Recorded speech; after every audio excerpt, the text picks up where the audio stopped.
Bonjour. Alors aujourd'hui on va travailler sur la division par une fraction. Et pour commencer, on va rappeler ce que c'est que l'inverse d'un nombre. Et on verra aussi ce que c'est que l'inverse d'une fraction.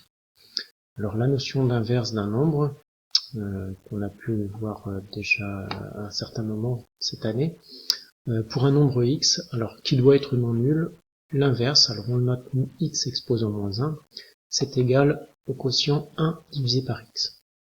Alors on va rappeler avec quelques exemples. Si je prends par exemple le nombre 5, l'inverse de 5, on note 5 exposant moins 1, c'est égal à 1 cinquième en écriture fractionnaire, soit en écriture décimale 0,2.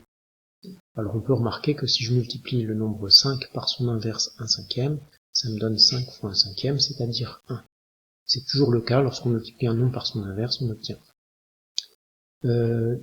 Deuxième exemple, l'inverse du nombre moins 4, on va noter moins 4 exposant moins 1, avec les parenthèses ici qui sont obligatoires, ce sera égal à 1 sur moins 4 en écriture fractionnaire, c'est-à-dire moins 0,25 en écriture décimale.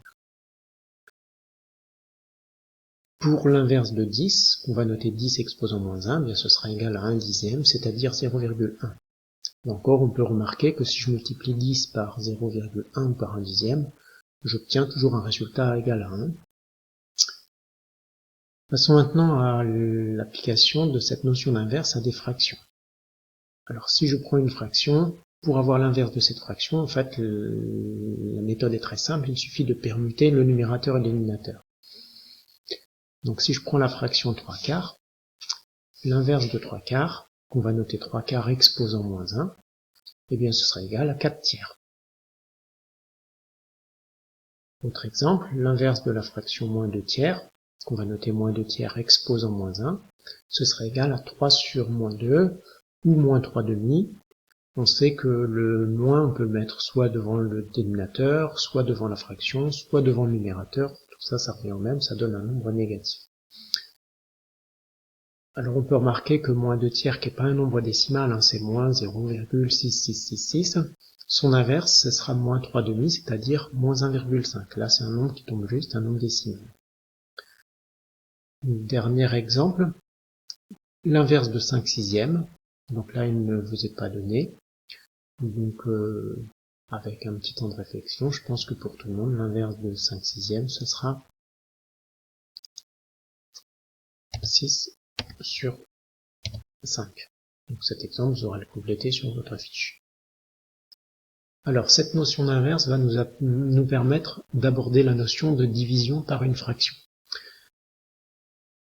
Alors, d'abord, voyons comment ça se passe sous la forme d'une formule mathématique.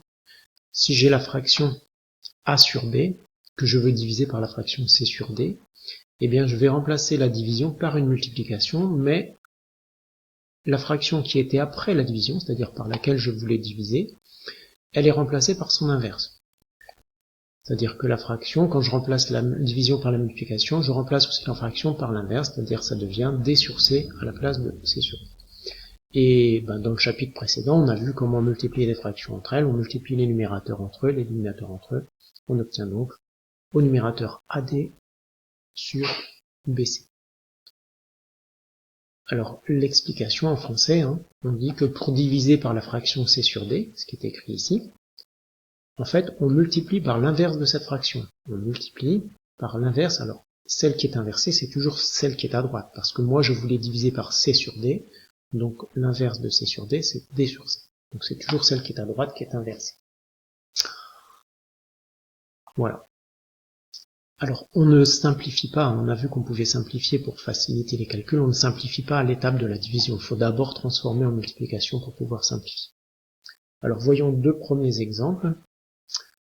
Premier exemple, l'expression E. On veut diviser 2 tiers par 9 huitièmes, on va donc remplacer par la multiplication en inversant la fraction. Et ensuite, je multiplie les numérateurs, 16, et les dénominateurs, 27. Il n'y a pas de simplification possible, donc voilà le résultat.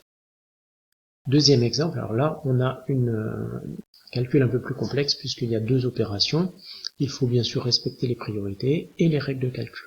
Donc dans la parenthèse Pour une somme de fractions, on se souvient qu'il faut d'abord mettre au même dénominateur, donc le nombre 2, qui peut s'écrire aussi 2 sur 1, je vais d'abord le mettre sur 7, ça donne 14 septièmes, que j'ajoute à 3 septièmes. La parenthèse me donne 17 septièmes, ce qui est écrit ici, que je multiplie par, alors là il y a un petit travail de décomposition, pour pouvoir simplifier directement, comme la parenthèse donne 17 septièmes et que je sais que 42 est dans la table de 7, bien je vais décomposer 42 en 7 fois 6. Mais aussi, 6 est dans la table de 3 et 51 étant divisible par 3, ben je vais continuer ma décomposition pour 42, 7 fois 3 fois 2, et 51, je l'écris 17 fois 3.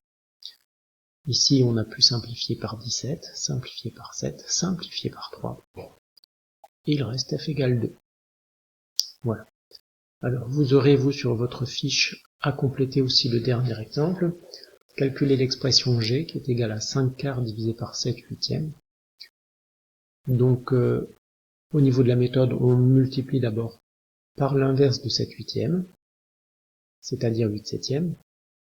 Ce qui va nous donner ensuite, donc, 5 fois, ici on va multiplier par 8, mais 8 étant dans la table de 4, j'écris 8 sous la forme 2 fois 4, et au dénominateur, je vais écrire mon 4 fois 7. Voilà.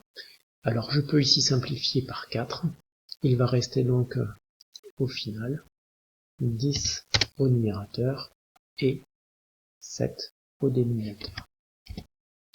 Voilà le résultat que vous devrez retrouver en complétant votre fiche de cours. Voilà, c'est tout. Donc n'hésitez pas à revenir vers moi s'il y a des choses qui posent problème.